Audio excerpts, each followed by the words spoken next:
महाराज जी, कर्म और भजन में कौन बड़ा? भजन, क्योंकि कर्म नाशवान शरीर से शुभ और अशुभ कर्म होते रहते हैं, और भजन शुभ अशुभ दोनों को भस्म करके सुख ही सुख प्रदान करता है। कर्म में कभी सुख है, कभी दुख है, कभी लाभ है, कभी हानि है, कभी मान है, कभी अपमान है, कभी निंदा है, कभी स्तुति है। लेकिन भजन में केवल भगवान और महासुख।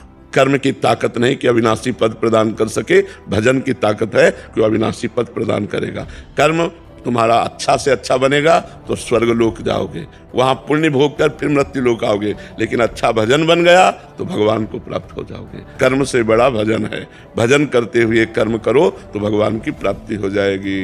कर्म त्यागी नहीं होता, कर्म फल त्यागी होता है। भजन करते हुए जो कर्म किया जाता है वो भगवान की प्राप्ति कराता है, और जो केवल कर्म किया जाता है वो अवश्य में वो भोक्तव्यम कृतम कर्म शुभाशुभम, शुभ और अशुभ कर्म जो बनेगा उसे भोगना पड़ेगा।